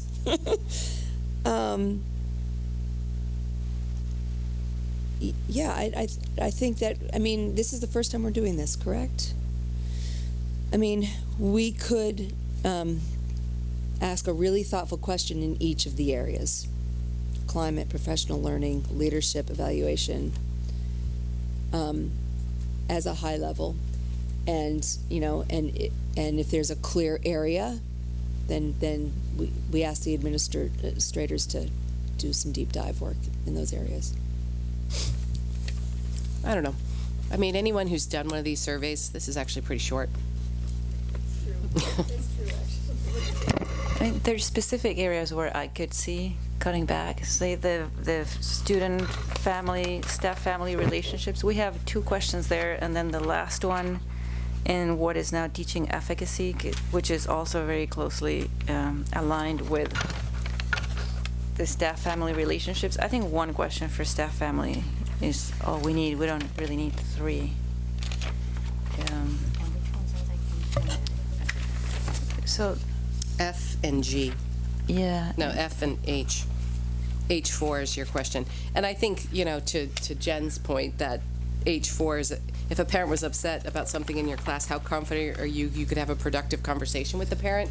I'm not sure what that has to do with your workplace satisfaction. That's a question clearly about, like, your confidence in talking to a parent. I mean, I'm not even sure that one needs to be reworded in a support fashion. I would just strike that one. Yeah, and I would like to echo what Maddie just said about using the information to ascertain that teachers are happy. And if there's one area where we're weaker, that we try to work on that area. And not at all use this for any evaluation of anybody. So I think we all agree with that. But I also, you know, I hate to slash a survey that the administrators have spent time and effort and thoughtfulness picking questions that they think would help them in their pursuits of improving their schools, and we go, we don't think that one's important, because what the heck do we know? We're not the teachers and we're not the administrators that it's meant to help. So, Well, in that, Becky, maybe you can share. I mean, how was this viewed by the administrators? Like, did they feel like this would be helpful feedback, or was it right? yes. Well, there's 2 here. They're both like, oh, man. What is Ray coming? Ray's hiding. Well, I'm happy to have Jen or Ray come and answer that. I think that we entered into it, you know, what are the questions that we think could be helpful in leading our schools, right? It wasn't like, I mean, as you know, it did not come from the administrators. Hey, let's do a survey. We got some time on our hands. Yeah. I mean, I think that, I mean, it definitely didn't come to us. I think when, you know, from us looking for this, I think this is a lot of this information. Not sure what I did to make that fall, but We're a team. yeah. I mean, a lot of this information, you know, where we meet with each team every week, we meet with our leadership team monthly, you know, that, you know, a lot of the stuff, you know, we feel like we have a pretty good grasp on. You know, getting more information, more survey is more than fine to reinforce, to make sure that we have, you know, what we think we have with that. You know, I think that when I read through this, my first thing was, and I said it to Becky directly, is I think exactly what Kate said. You know, just the number of questions just for the teachers to go through with that. You know, I find when I have shorter, more, when I do surveys out to the Town Economy, do surveys, I find that the less questions I have, the more results I get. You know, there's a direct relationship to how long my survey is out to teachers and what I get back with that. I'm not sure, Jen, what you... So I would just add to what Dr. Foley was saying about all the opportunities that people have to give feedback. So at our monthly staff meetings at the high school, for the last 4 years, we've done something that we call plus deltas, which is like plus something that worked for you about the meeting, and a delta is something that didn't work or that you would change. They're anonymous and people can write their name. So we have those every month for every staff meeting.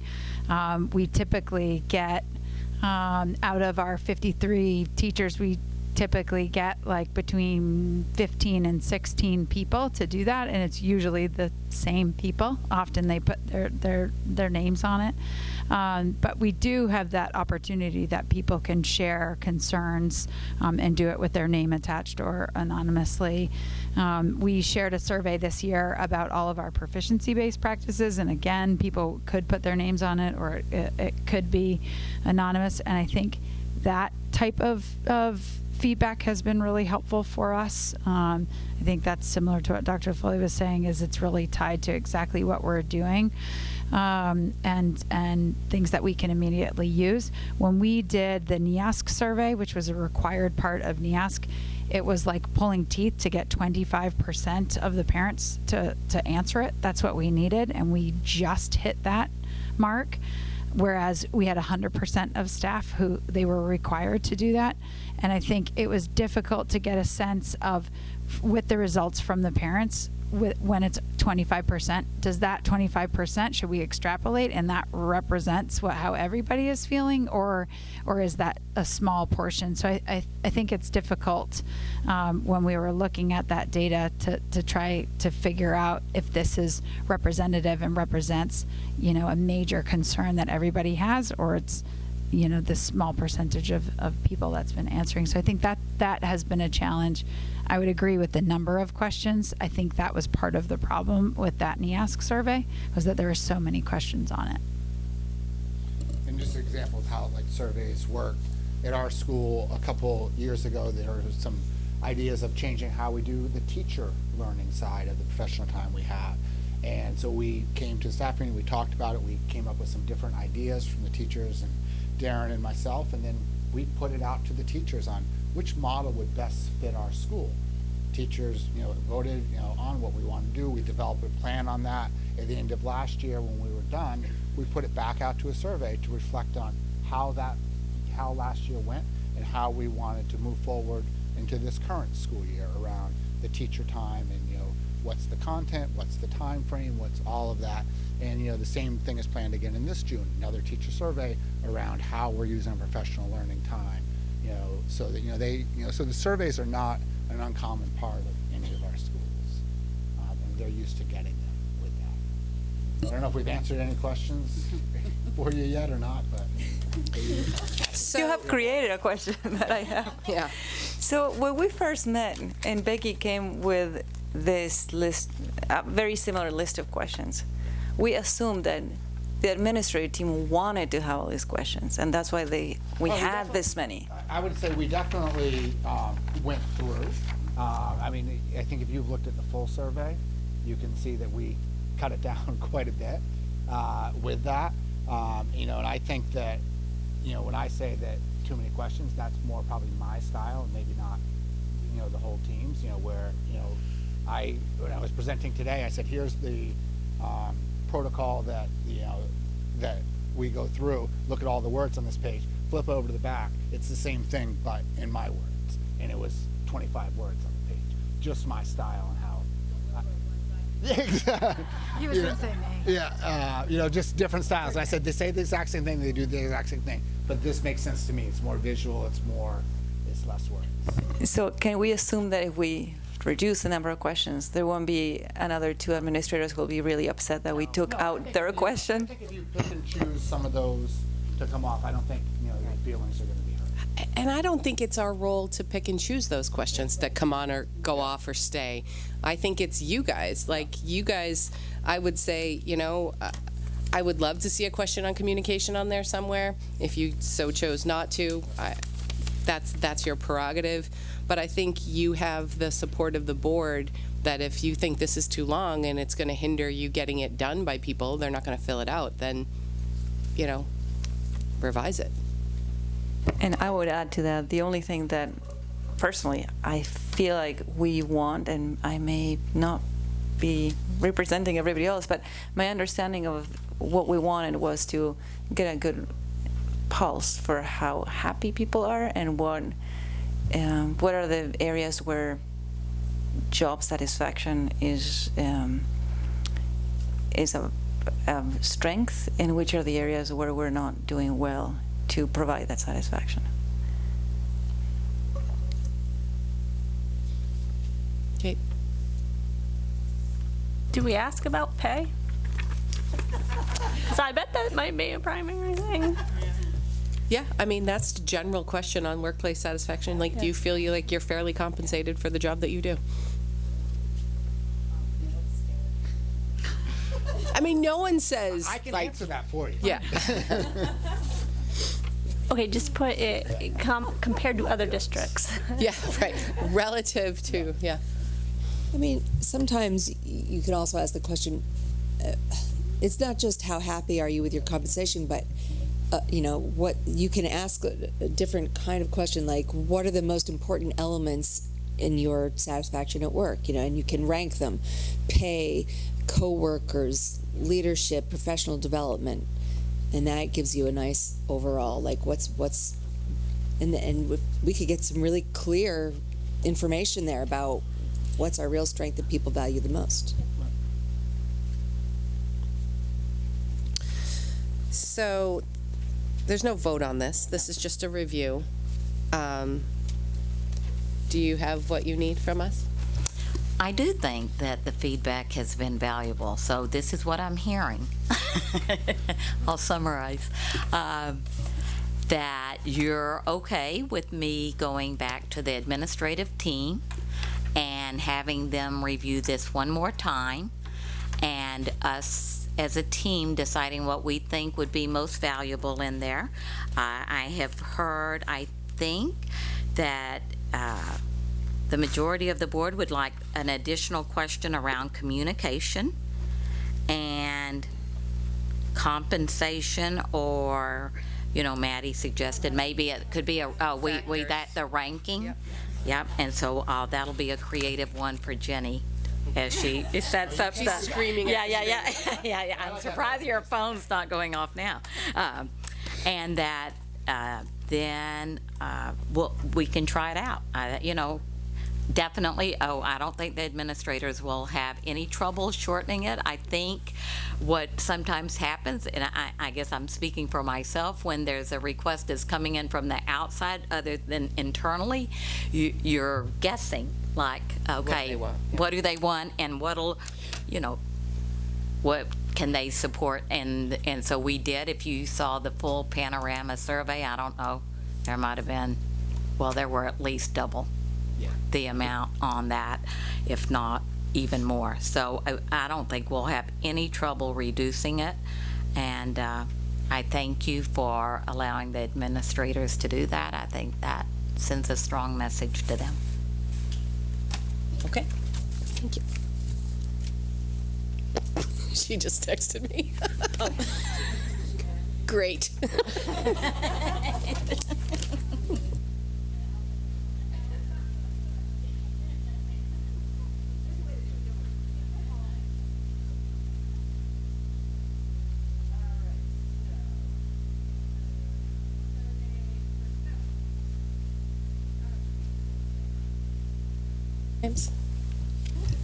I don't think you can move the list.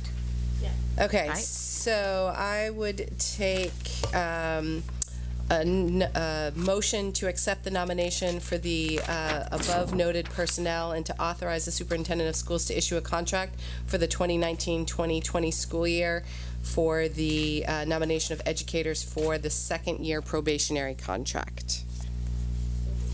Maddie. Valley, any questions? All those in favor? Thank you. So nomination for educators for their third year probationary contract. Give you guys a second to take a read through. Thank you. Second, Jen. All those in favor? None opposed, thank you. And nomination for educators for their first year of continuing contract, so off probation and on to continuing contract. Valley, Candy. All those in favor? Thank you. Congratulations, everybody. Okay, consideration and approval to employ a first grade teacher at the Moore Street School for the 2019-2020 school year.